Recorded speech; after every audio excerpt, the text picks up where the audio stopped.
Bonjour madame, bonjour monsieur, chers téléspectateurs de Communion Télévision. Nous sommes très heureux de vous savoir chaque jour scotché devant votre petit écran.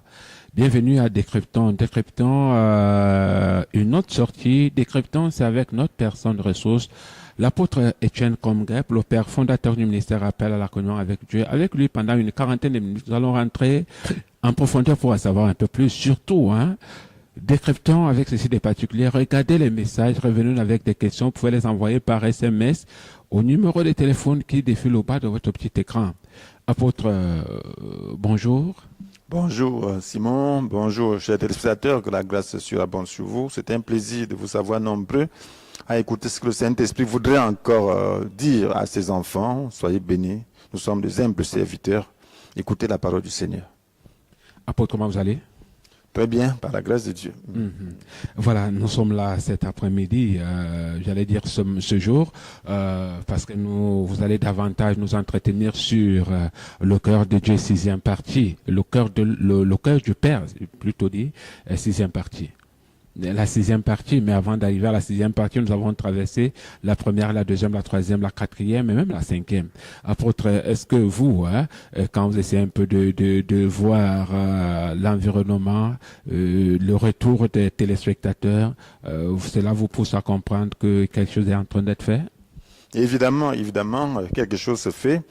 Je crois que lorsqu'on parle du cœur du Père, cela veut simplement parler de la perfection, parce que Dieu est parfait. Oui. Donc, il y a des choses qui se font, pas selon la perfection, pas selon le modèle de Dieu. Donc, lorsqu'on parle du cœur de Père, il est question donc de redresser ce qui est tordu et donc de dire exactement quelle est la pensée de Dieu par rapport à certaines choses essentielles de la vie chrétienne. Voilà, par rapport à certaines choses essentielles à la vie chrétienne, je veux croire que vous êtes un père et que vous avez une famille. Est-ce que ce cœur-là, le cœur du Père est similaire dont vous faisiez allusion, le cœur dont il est question ici est similaire au cœur d'un Père comme vous? Bien sûr, nous sommes des hommes, sauf que Dieu est parfait. Oui. Donc, un Père terrestre reflète à son niveau, alors là, juste une pâle image de ce que Dieu, le Dieu créateur, le Dieu parfait représente.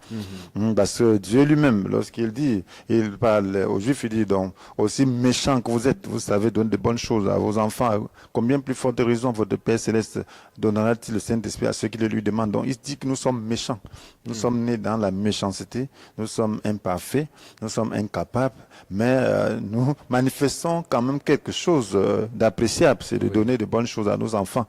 Donc lui qui est parfait, qui nous a créés par amour, donc qui veut notre bonheur et qui sait ce que c'est que le bonheur, nous donnerait-il pas ce qui est ce qu'il y a de meilleur? Donc il veut dire simplement qu'un père terrestre donc donne de bonnes choses. À plus forte raison, le Père Céleste qui est parfait. Donc, lorsqu'on parle du Père, il est question donc de cette personne qui est toujours prête à aider, qui a un amour pour ses enfants, donc qui veut leur bonheur, donc qui est attentionné, donc par rapport à tous leurs besoins. Donc, voilà, donc lorsqu'on parle du Père Céleste, donc il est question donc de notre Père qui a créé toutes choses et qui veut vraiment notre bonheur. Mais nous ne savons pas toujours qu'il veut ce bonheur. Voilà pourquoi il est question donc d'étayer donc sa pensée, parce que lorsque nous lisons la Bible, donc il y a une confusion, donc quelquefois nous ne comprenons pas très bien, et dans notre vie pratique, donc nous avons des difficultés, des manquements, et nous posons toujours la question de savoir est-ce que Dieu est vraiment ce Père parfait dont on parle. Nous voyons nos pères alors qui sont limités, mais qui essayent à leur niveau de nous donner la joie, donc de nous donner ce qui peut contribuer à notre bonheur. Mais notre Dieu, on dit qu'il est parfait, il possède tout, qui connaît tout. Donc il est omnipotent. Mais est-ce que c'est vraiment ça? Lorsqu'on connaît certaines difficultés, donc puis c'est de ça qu'il est question. Il faut qu'on puisse connaître le cœur de Père, il faut qu'on sache donc comment donc être en harmonie avec lui. Donc on se cache exactement quelle est sa pensée. Comment être en harmonie avec lui. Maintenant, nous allons parler de la joie. Mais apôtre, qu'est-ce que la joie de façon terre à terre?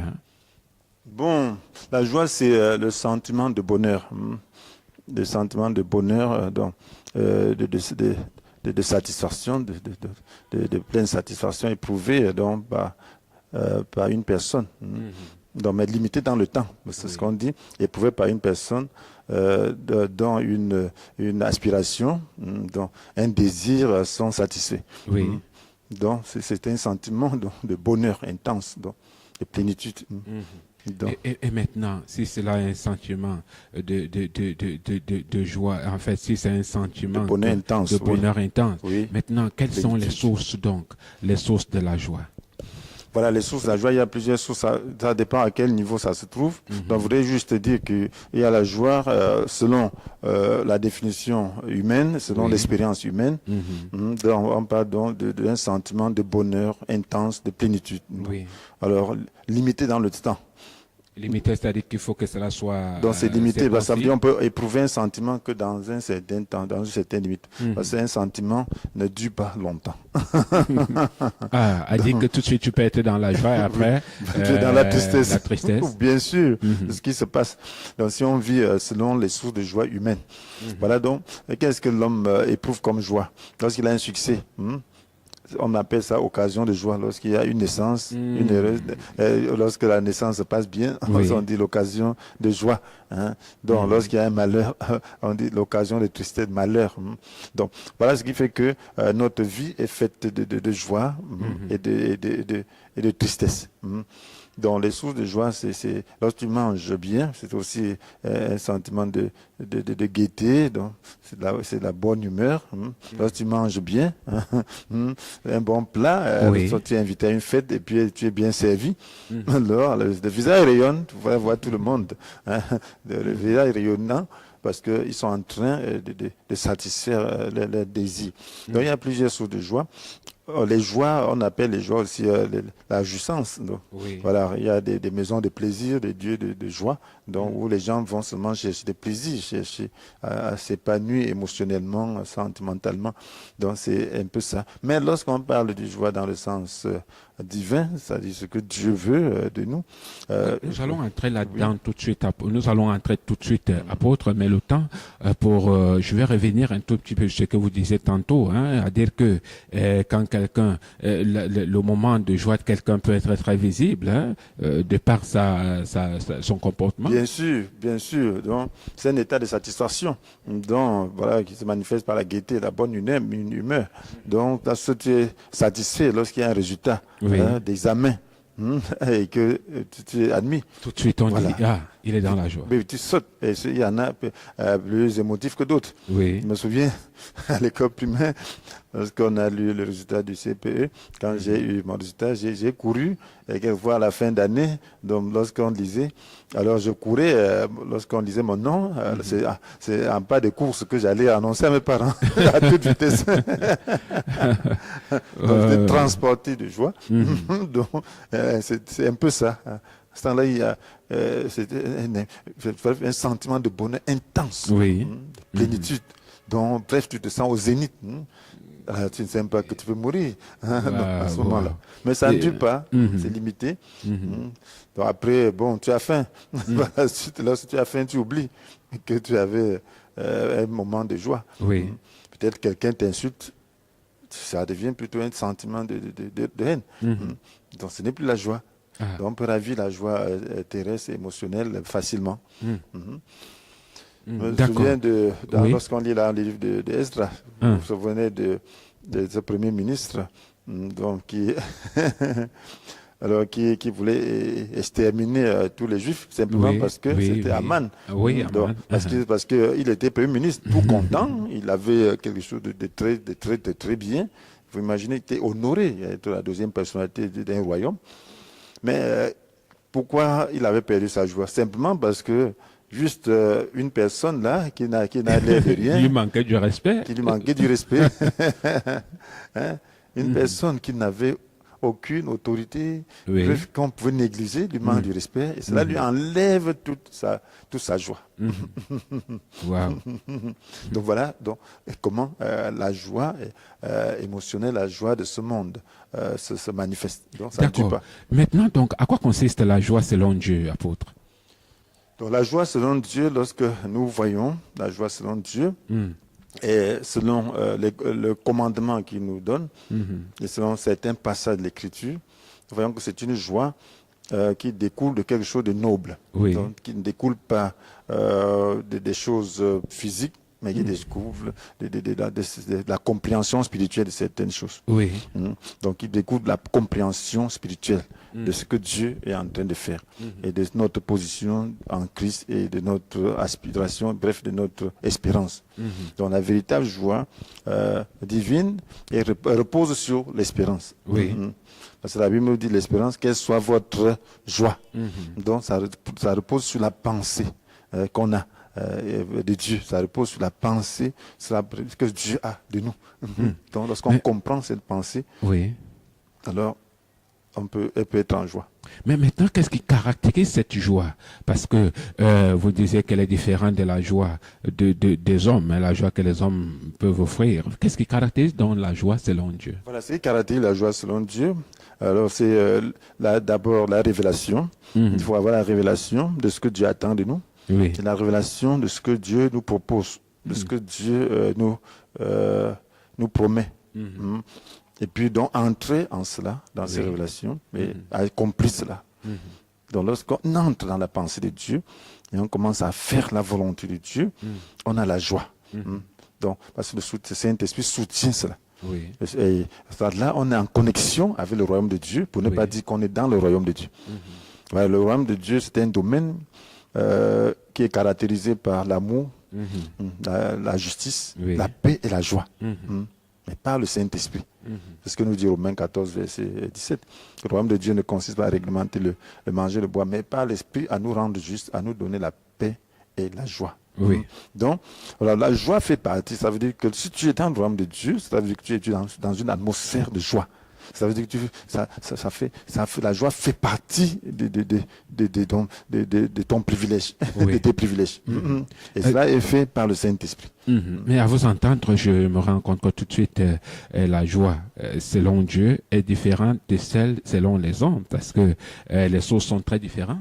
Bien sûr, et puis la joie selon Dieu n'est pas limitée. Elle ne dépend pas des circonstances dans lesquelles nous nous trouvons. Oui, la Bible nous dit, soyez toujours dans la joie. 1 Thessaloniciens chapitre 5, verset 6. Soyez toujours dans la joie, toujours dans la joie. Quand la Bible nous demande d'être toujours dans la joie. À l'époque, on s'adressait aux chrétiens persécutés. C'était un contexte de persécution. On arrachait leurs biens. On les bastonnait, on les emprisonnait, on les tuait. Et la Bible dit, soyez toujours dans la joie, malgré tous ces contextes-là. Donc cela veut dire que cette joie-là n'est pas naturelle. Cette joie-là est surnaturelle. Cette joie-là a une source surnaturelle. Donc, et puis, si nous pouvons donc entrer dans cette source surnaturelle de Dieu, nous serons heureux, nous serons toujours dans la joie. D'accord. Mais que peut-on faire pour que la joie soit parfaite en nous? Pour qu'elle soit parfaite, nous avons besoin d'orienter les motifs de notre joie. Comme je disais tantôt, orienter. Oui. Donc nous devons contenir la source de joie terrestre, puisque nous sommes des hommes, des humains. On ne te dit pas de pleurer quand tu as un succès. On ne te dit pas quand tu as une nomination de pleurer. Mais on te dit de contenir. Donc de savoir les raisons de cette nomination, de ramener tout au salut, de ramener tout à la volonté de Dieu, de ramener tout à la pensée de Dieu. De dire que voilà, c'est Dieu qui est l'auteur de cela. Seigneur, je me réjouis pour ce que tu vas faire à travers cela. Donc là, ça devient une joie. Donc quand tu ramènes cela au niveau de Dieu, que Seigneur, je ne suis pas capable, je ne le mérite pas plus qu'un autre, mais cela c'est toi qui l'as fait. Et là, tu rends grâce à Dieu. Et tu te poses maintenant la question, qu'est-ce que je dois faire? La mission que je dois accomplir, c'est quoi à travers cela? Lorsque tu découvres cette mission, tu es heureux parce que tu seras en train de servir Dieu. Donc tu es heureux parce que tu as l'occasion de servir Dieu. Donc ramener tout, parce que l'apôtre Paul dit que il faut que celui qui se réjouit soit comme s'il ne se réjouissait pas. C'est-à-dire selon ce monde, celui qui a l'occasion de réjouissance. Donc parce que il faut élever sa pensée au-delà des contextes visibles. Donc que celui qui pleure soit comme s'il ne pleurait pas. Que celui qui est marié soit comme s'il n'avait pas de femme. Alors, et que celui qui achète soit comme s'il ne possédait pas. Ça c'est un Corinthien. Donc ça veut dire qu'il faut s'élever au-dessus de ce monde et vivre des réalités spirituelles. Donc, soit des réalités spirituelles qui contiennent qui commande les réalités visibles. D'accord. Maintenant, quelles sont les constituantes d'une vision de la vie, apôtre? Voilà, donc il faut déjà savoir que l'on n'est pas né au hasard. Donc si tu es parvenu dans ce monde, que certains appellent enfer, d'autres paradis. Comment peut-on appeler le monde d'enfer? Bien sûr, parce qu'il y a des méchants. Oui, c'est vrai. Donc, c'est un monde où il y a on appelle ça la jungle. Donc, il y a la méchanceté. Donc, il y a la méchanceté, il y a beaucoup de faits hasardeux. Mais il faut savoir que Dieu est au contrôle de toutes choses. Donc, et que si tu es né, c'est parce que tu as une mission. Donc, il faut savoir quelle est cette mission. Quelle est cette mission? Parce que la Bible nous dit, par notre union avec Dieu, Dieu nous a créés pour une vie riche d'œuvres bonnes qu'il a préparées à l'avance afin que nous les accomplissions. Donc, créés à l'avance. Et il dit à Dieu dit à David, roi David, c'est le roi David qui s'exprime, que lorsqu'il n'était encore qu'une masse informe, il le voyait. Lorsqu'il n'était encore qu'une masse informe, il le voyait. Et dans son registre se trouvaient déjà inscrits tous les jours qu'il lui avait destinés, alors qu'aucun d'eux n'existait encore. Aucun. Donc, cela veut dire que tu dois chercher à être en relation avec Dieu pour savoir pourquoi. Alors, le problème, c'est que les gens ont brisé la relation avec Dieu. Alors, Dieu veut qu'on puisse naître de nouveau pour que le sens spirituel qui était déconnecté, donc l'esprit de l'homme qui était mort, déconnecté de la source, de toute lumière, de toute vie, qui est Dieu, puisse se réanimer. Donc, lorsque c'est reconnecté, alors on peut comprendre la pensée de Dieu. Ça peut se faire que par un changement de mentalité, par un changement d'intention, et en acceptant Jésus-Christ et comme sauveur et en faisant de la parole de Dieu la source de vie. Est-ce qu'à ce moment-là, on peut dire de quelqu'un qu'il a la vision de la vie? Bien sûr, à ce moment-là, donc, alors, à savoir ce que Dieu veut pour nous, c'est lui qui est le maître de la société. Il a dit même toute autorité vient de Dieu, parce que la Bible nous dit. Donc, il veut qu'on vive dans cette société, mais que dans cette société, qu'on puisse être la lumière et le sel. Donc maintenant, lorsque tu découvres quel type de lumière tu es, là où tu es, alors tu peux maintenant commencer à être heureux de faire ce que Dieu t'a créé pour faire. D'accord. Faire ce que Dieu t'a créé pour faire. Mesdames, messieurs, si vous venez de vous connecter à l'instant, vous êtes bel et bien sûr Communion Télévision. L'émission Décryptant, votre plateforme d'édification, Décryptant vous permet d'avoir des connaissances, d'avoir même également eu des révélations suivant la parole de Dieu consignée dans les Saintes Écritures. Votre contribution, vous pouvez le faire en envoyant le SMS au numéro de téléphone qui défile au bas de votre petit écran. Voilà, apôtre, est-ce que celui qui a la vision de la vie peut avoir des soucis? Et les soucis, c'est le lot de tout le monde. Les soucis, bon, on doit laisser les soucis triompher de lui. La Bible nous dit déchargez-vous sur lui de tous vos soucis, car lui-même prend soin de vous. C'est ce que la Bible nous dit dans 1 Pierre chapitre 5. Donc, lorsque tu es un humain, il y a beaucoup de sources de soucis. Mais la joie de Dieu doit triompher de nos soucis. Donc Jésus lui-même nous donne l'exemple. Donc il avait des soucis. Dans tout le temps, il était persécuté. Et à la fin, il a été jugé comme un imposteur. Donc, et puis, il est allé subir la pire de mort qu'on puisse avoir à son époque. Donc, alors, devant la perspective de la croix, la crucifixion, donc, il était accablé de soucis. Il était accablé de soucis, parce qu'il devait porter le péché de l'humanité. Imaginez-vous, vous ne connaissez jamais le péché. Donc, le Christ, ce qui le répugnait n'était pas seulement la souffrance, mais c'était la laideur du péché qu'il devait porter sur lui qui n'a jamais péché. Donc, c'était affreux. Donc, c'était terrible. Donc, et puis, il a enduré tout ça. Mais il a demandé au Père de le soutenir. Et alors, là, sa joie est restée. Donc, malgré la croix, il avait la joie intérieure parce que cette joie reposait sur l'espérance. Oui, mais est-ce que les soucis dont on fait allusion peuvent être comptés dans la joie? Est-ce que quelqu'un peut être dans la joie également en ayant les soucis? Bien, on peut pas porter les deux à la fois, parce que l'un va triompher de l'autre. Oui. Donc les soucis, si vous ne les maîtrisez pas, triomphera de votre joie. Voilà pourquoi la Bible nous demande de ne pas porter les soucis. Jésus a insisté. Donc ne vous souciez pas pour le lendemain. Oui. Ne vous souciez pas, parce que la plus grande cause de souci pour l'humain, c'est le lendemain. Parce qu'il gère déjà le présent. Oui. Sylvie, ça veut dire qu'il gère. Mais le lendemain, de quoi sera fait le lendemain? Donc, et là, il a des soucis. Donc Dieu lui dit, ne vous mettez pas en souci. Faites-moi confiance. Mais vous savez que quand même, à un moment donné, c'est incontournable. Les soucis, apôtre, ça devient un peu compliqué. Quand tout semble ne pas aller comme il se doit, ça peut vous créer des soucis, non? C'est ça qui doit faire la différence entre la confiance qu'on a. En qui avons-nous confiance? Est-ce que c'est nous qui gérons notre vie? Est-ce que nous avons confiance en cette personne qui nous a créés et qui nous dit je prends soin de vous? Oui. C'est de ça qu'il est question, c'est une question de foi. La Bible nous dit que tout est possible à celui qui croit. Donc cela veut dire que c'est possible de mener une vie sans souci. Quelles que soient les circonstances. Lorsqu'on repose sa vie sur Christ, lorsqu'on dit Christ est ma vie, cela veut dire qu'il prend soin de moi. Oui. Il a dit alors que le lendemain prendra soin de lui-même. Ça veut dire qu'il est maître du lendemain. Donc il connaît la situation que je vis. Il sait quelle est la solution qu'il a préparée. Pourquoi dois-je m'inquiéter? Je ne connais pas le lendemain. Oui. Je ne connais même pas la minute qui suit. Sauf par la foi. Sauf par la foi en mon Dieu. Donc, pourquoi je dois m'inquiéter quand je ne peux pas faire la moindre chose? Je ne peux même pas changer la couleur de mes cheveux. De moi-même. Je ne peux rien faire. Donc, pourquoi dois-je donc chercher à faire ce qui est si difficile? Mais pour arriver à ce niveau-là, il faut avoir une grande compréhension et un engagement total à Dieu. Voilà, c'est pour ça que nous sommes là. Donc, nous sommes là pour que les uns et les autres soient éclairés et comprennent que la vie que Dieu nous a réservée n'est pas une vie de soucis. D'accord. Donc, c'est une vie de confiance. La Bible dit tout est possible à celui qui croit. Donc, ce n'est pas en se souciant qu'on maîtrisera l'avenir. Ce n'est pas en se souciant que l'avenir sera rose. C'est en croyant que ce sera rose.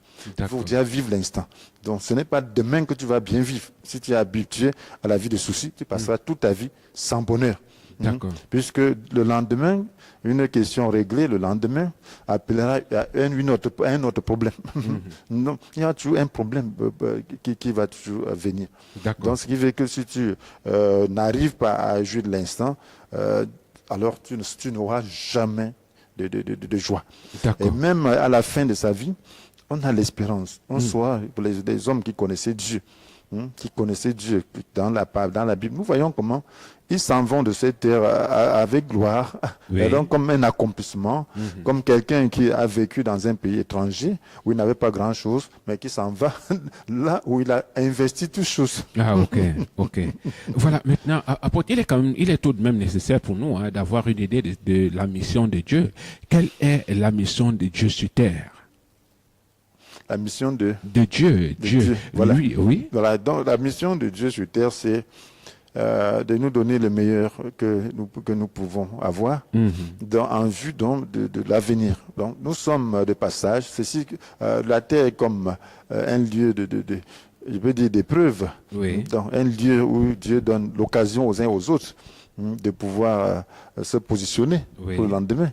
Donc, ce qui fait que chacun doit savoir qu'il est dans une course ou dans une salle d'examen, étant sur terre. Donc, et Dieu donne aux uns aux autres les moyens nécessaires lorsqu'ils font le choix de conquérir ou de concourir, lorsqu'ils veulent entrer dans le dessein que Dieu a pour eux. Donc, c'est la fidélité par rapport à ce dessein qui fera la différence demain. D'accord. Est-ce que cette mission, est semblable à l'homme, à la nôtre?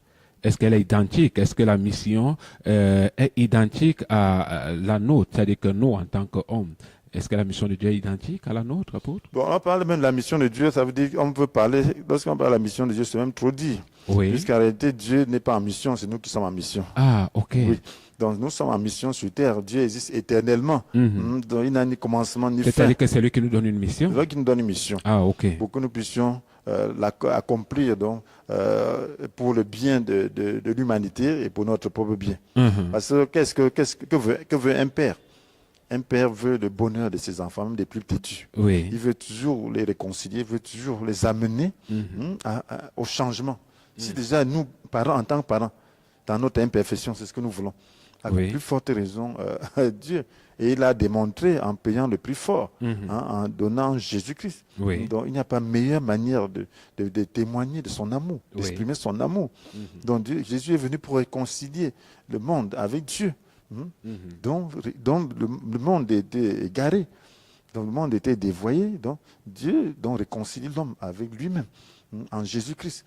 Donc ce qui fait que maintenant, lorsque l'homme croit, il entre donc dans le dessein de Dieu.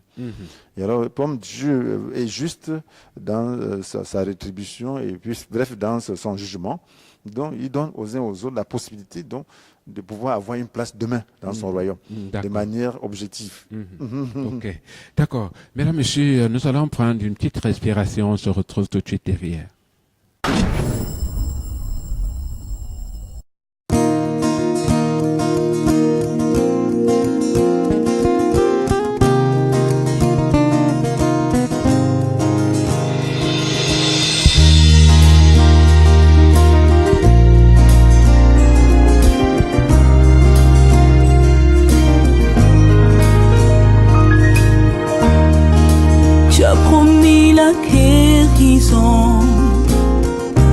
Nous libérer de nos prisons,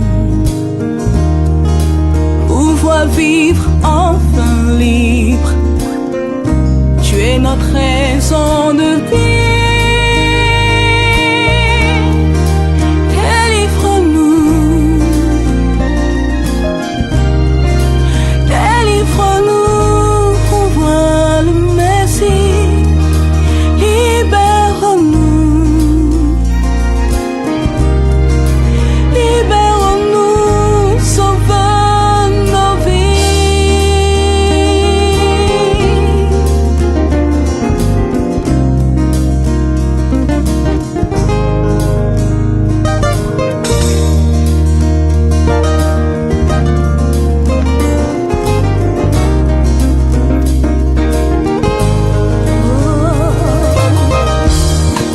Quelle que soit notre souffrance, nous gardons l'espérance. Nous croyons en ta puissance, en ta délivrance. Délivre-nous, délivre-nous, envoie le Messie, libère-nous, libère-nous, sauve nos vies. Nous croyons en toi de l'éternité, car tu es la vérité. En toi se trouve la liberté. Tu nous as rachetés. Délivre-nous,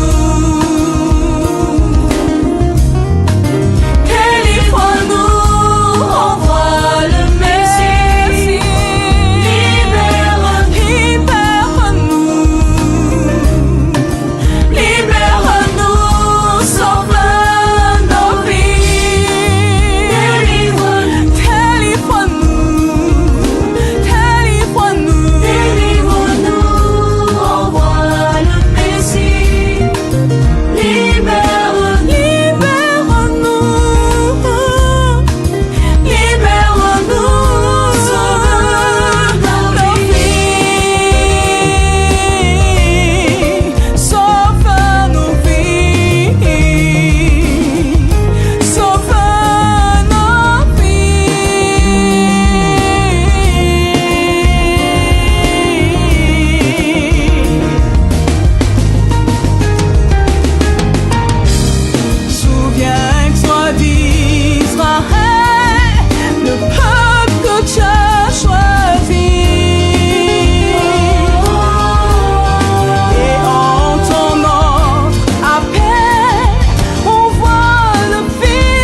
Messie, libère-nous.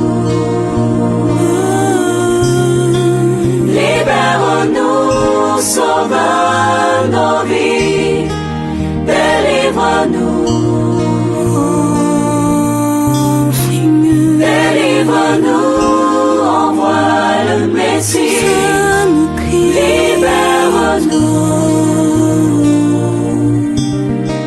Libère-nous, sauve nos vies.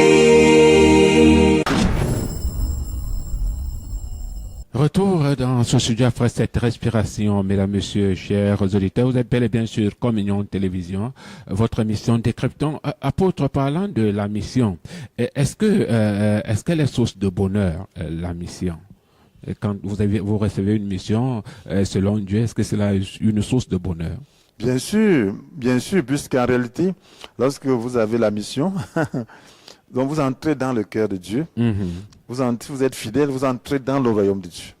Alors, le royaume de Dieu déjà en lui-même est un environnement de bonheur, comme je l'ai dit tantôt, d'amour, de paix, de joie, de justice. Oui. Donc, vous entrez dans cette sphère.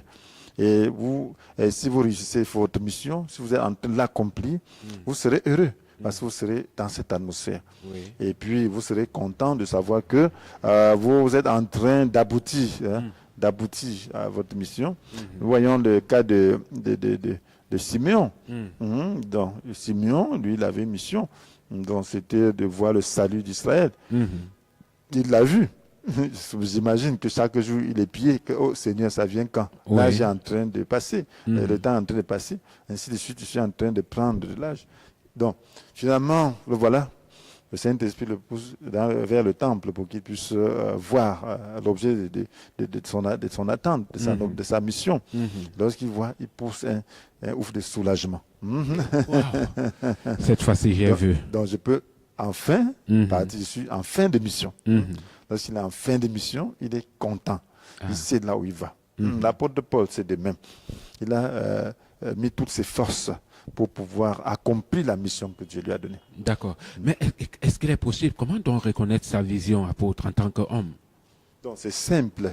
Dieu a donné à tout le monde une mission. Oui.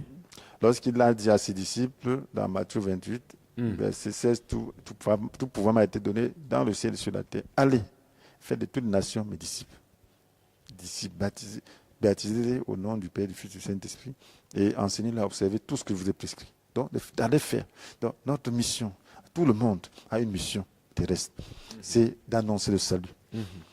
Parce qu'en réalité, si tu es sauvé, cela veut dire que tu as échappé au feu. Au feu éternel qui te menaçait. Donc, si tu as échappé et tu as le pouvoir de faire échapper un autre, alors c'est une responsabilité. Mais si tu ne le fais pas, ça veut dire que tu es méchant. Ça veut dire que tu te sauves toi-même. Et tu ne veux pas que les autres soient sauvés alors que tu as les possibilités. C'est ça le problème. Oui, plusieurs fois, nous avons pu en écouter. On dit Dieu parle, Dieu parle. Est-ce que Dieu parle de façon audible, apôtre? Voilà. Il ne parle pas de façon audible. Il n'y a que des cas exceptionnels où il parle de façon audible. Moi, particulièrement, je n'ai jamais entendu parler de façon audible. Donc, je sais que j'entends sa voix. Quelquefois, elle est plus forte que d'autres fois. Oui. Donc, sa voix, s'il a entendu de façon audible, ce n'est que dans le songe. Ainsi de suite. Donc, mais dans la réalité de tous les jours, au quotidien, j'entends sa voix qui est douce, qui parle à mon esprit. C'est là qu'il faut savoir faire la distinction entre ses émotions et son esprit. Donc, Dieu parle à tout un chacun qui veut l'écouter. Et alors, à d'autres, il parle seulement dans leur conscience. À tout le monde, Dieu parle dans sa conscience. Parce que la conscience est le moyen que Dieu a donné comme le thermomètre de la vie par rapport au bien et au mal. Maintenant, il faut dépasser cette conscience. Donc Dieu parle donc au-delà de cette conscience. D'accord. D'accord. Voilà, maintenant, que faire donc pour l'écouter, pour écouter cette voix-là? Parce qu'il faut pouvoir écouter cette voix qui parle à notre tête. Naître de nouveau, Oui. parce que tout le monde est enfant, je veux dire créature de Dieu, mais nous naissons tous de façon naturelle d'abord. C'est-à-dire tous ceux qui sont nés de femmes, donc naissent de façon naturelle. Si tu nais de façon naturelle, ça veut dire que tu nais déjà éloigné du royaume de Dieu, éloigné de la relation qui devait exister entre l'homme et Dieu. Parce que la Bible dit que tous sont péchés, ils sont privés de la glorieuse présence de Dieu, tous sans exception. Donc voilà, maintenant il faut donc renouer la relation avec Dieu. Donc c'est par Jésus-Christ que cela est possible. Donc il faut reconnaître devant Dieu qu'on est pécheur et que Dieu a pourvu à une solution pour que nos péchés puissent être pardonnés et même purifiés et même enlevés. C'est Jésus, l'agneau de Dieu qui a le péché du monde. Donc maintenant, il faut parler à ce Dieu. Maintenant, comme on ne le connaît pas, on ne sait pas comment il parle, il faut seulement se reposer sur la parole de Dieu et faire confiance à la parole de Dieu et lui parler comme si on parlait à quelqu'un qui est assis là. Donc, et puis donc être vraiment concentré, le dire sincèrement, de tout son cœur. Et là, il y aura un changement. Donc, si on demande pardon, parce que c'est tout ce qui est obstacle entre l'homme et Dieu, c'est le péché. Donc, si on lui demande pardon au nom de Jésus, et puis il va renouer la relation par le Saint-Esprit. Et en ce moment-là, on aura un témoignage intérieur. Qu'on est enfant de Dieu, que quelque chose s'est passé. C'est ce qui s'est passé avec moi. Je ne suis pas allé quelque part pour pouvoir avoir une expérience de la relation avec Dieu. J'avais lu seulement une brochure au sujet de l'amour de Dieu. C'était même au salon. Tout le monde était couché vers les 23 heures. Quand j'ai lu, j'ai dit à Dieu, oh Dieu, sauve-moi. J'ai prié comme ça, de tout mon cœur. Alors quelque chose s'est passé en moi. Il y a un environnement que je ne connaissais pas, de paix, de joie, d'assurance. Ça m'a beaucoup étonné.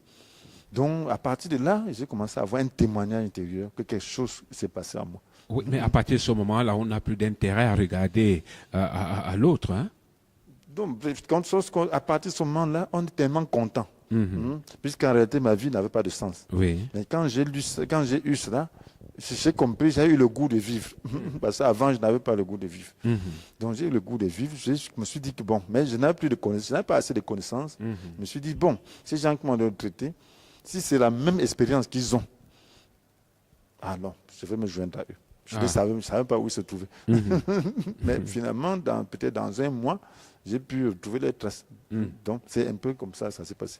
D'accord, d'accord. Maintenant, apôtre, tout à l'heure, vous faisiez allusion à l'histoire de Siméon. À quoi nous renvoie cette histoire? Est-ce que cette histoire peut interpeller les uns les autres aujourd'hui? Bien sûr, Siméon, c'était quelqu'un peut-être qu'on ne connaissait pas. Donc, il n'était pas un prophète qui parlait chaque jour. Donc, il n'était pas un homme qu'on honorait dans la société. Donc, il était un homme comme toi et moi. Donc, peut-être il n'avait pas une autorité. Mais qu'est-ce qu'il faisait? Dieu, ce qui fait la différence, c'est que le Saint-Esprit reposait sur lui. Oui. Et parce que le Saint-Esprit reposait sur lui, il lui parlait. Et puis, il était sincère. Il est entré dans le plan de Dieu. Il vivait dans l'attente du salut d'Israël. Dieu a besoin des hommes pour accomplir sa volonté. Il a besoin des hommes pour prier. Vous allez voir qu'au moment où Jésus naît, il y avait une autre femme qu'on appelle Anne. Donc, après avoir passé un temps avec son mari qui fut décédé, alors elle a continué tout seul. Elle ne s'est pas remariée. Elle a passé toutes ces années dans le temple, à prier dans l'attente de Jésus. Donc voilà, Simeon donc avait une mission. Il vivait comme n'importe qui. Il mangeait, buvait. Mais il avait une vision, l'attente dans son secret et du cœur. Il savait que Jésus doit venir. Le salut d'Israël doit se manifester. Il avait le souci pour son peuple. Parce que Dieu cherche des gens en qui il peut déposer son fardeau. Jésus dit que nous devons déposer un fardeau pour prendre le sien. Il dit, prenez mon joug sur vous. Et prenez mon fardeau sur vous. Le fardeau la charge qui nous impose est léger. Donc, il avait la charge que Dieu lui avait donnée, c'est-à-dire de voir le salut d'Israël. Donc, chacun peut avoir cela. Donc, le Saint-Esprit doit témoigner qu'il ne mourrait pas sans voir cela. Il y a des gens en qui Dieu parle aujourd'hui pour leur dire des choses, que tu ne mourras pas sans avoir accompli ceci. Voilà. Sans avoir vu ceci. Pour vous relancer, est-ce que à ce moment-là, quand on a ces consignes-là, on peut se réjouir?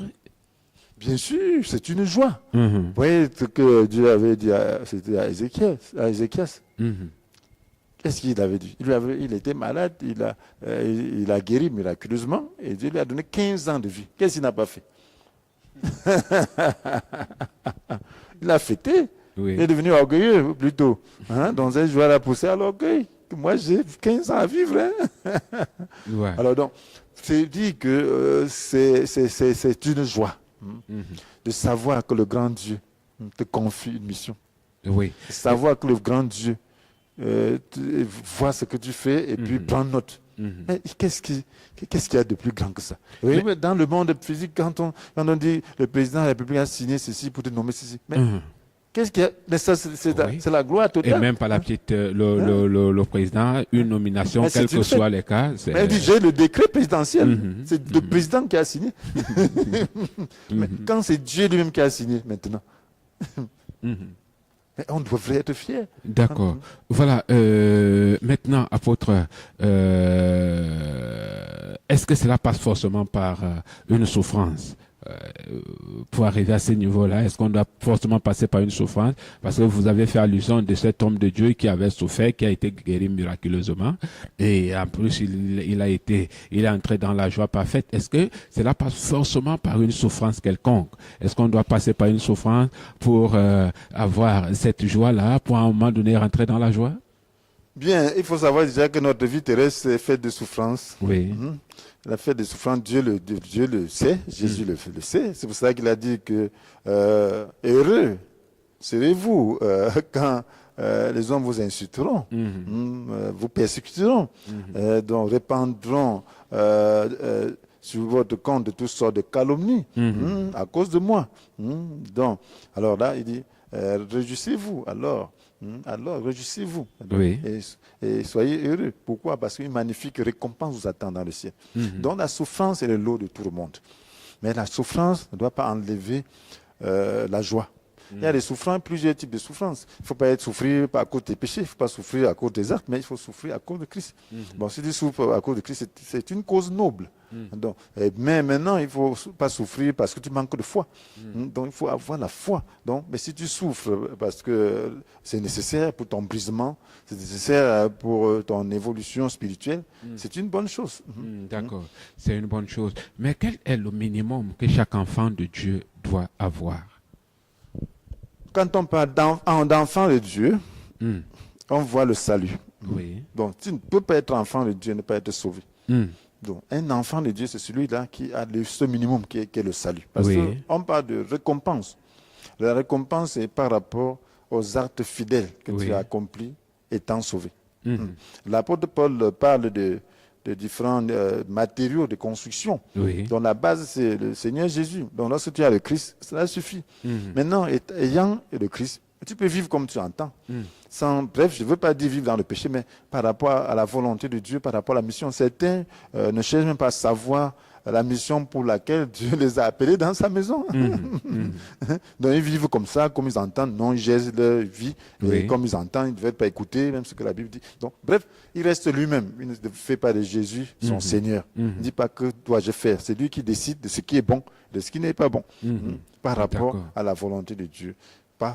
Et puis, c'est lui qui est le maître. Donc, c'est quand Jésus est le maître de ta vie, alors que tu fais des œuvres qui comptent pour le Seigneur.